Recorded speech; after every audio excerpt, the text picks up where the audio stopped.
This channel's content is strictly for educational and informational purpose and does not endorse or promote any form of violence, harm, illegal activities, self-injuries and communal disharmony. প্রদীপ, বিজয় মিছিল হয়ে গেল, সবে প্রথম দফার vote হলো, এখনো 6 দফা বাকি, রেজাল্ট আউট হলো না, একেবারে বাজি ঠাজি ফাটিয়ে একটা বিশাল ব্যাপার। কেন এই কনফিডেন্স কোথা থেকে এলো?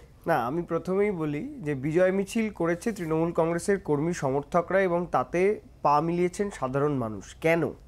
তার প্রার্থীও ছিল সেখানে, প্রার্থী ছিল। তার কারণ হচ্ছে, দেখুন, যদি আপনি আলিপুরদুয়ারের দিকে দেখেন, মনোজ টিগ্গা আলিপুরদুয়ারের বিজেপির প্রার্থী, তিনি তার নিজের বুথে বুথ এজেন্ট বসাতে পারেননি।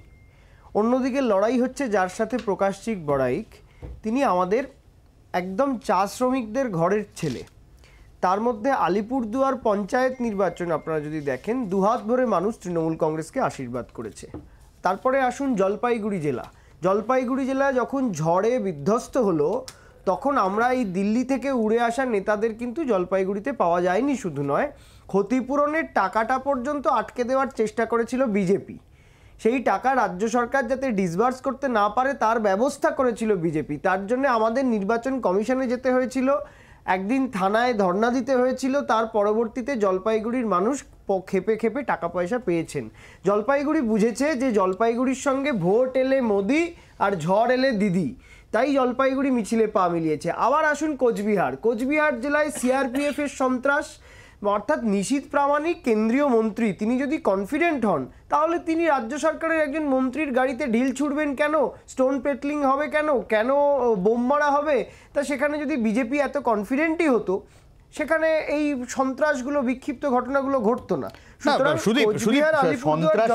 আমি আগের ভোটের কথা, যদি সন্ত্রাসের বিক্ষিপ্ত ঘটনা এই জাতীয় বিষয়গুলো সামনে আসে, তাহলে তৃণমূল কংগ্রেসের বিরুদ্ধেও বহু অভিযোগ উঠেছে। তখন তো যেসব জায়গায় তৃণমূলের বিরুদ্ধে এরকম প্রচুর অভিযোগ, যেখানে বিরোধীরা বলছে তৃণমূল কেন কনফিডেন্ট নয়, তারাও বিজয় মিছিল বার করতে পারলো না। আমি বলছি যে আপনি আমাকে এই যুক্তিতে আসুন, কোচবিহার, জলপাইগুড়ি, আলিপুরদুয়ার বিজেপির পায়ের তলার ভিতটা সরে গেছে। তার কারণ, একদিকে কোচবিহারে গুন্ডামি, জলপাইগুড়িতে মানুষের পাশে না দাঁড়ানো, আর আলিপুরদুয়ারে 5 বছরের সাংসদ নিজের বুথে লোক দিতে পারে না। আমি কোচবিহারটা বাদ দিয়ে যদি জলপাইগুড়ি ধরি, ডাবগ্রাম, ফুলবাড়িতে তো তৃণমূল কংগ্রেসের বিরুদ্ধে বিজেপির অভিযোগ আছে।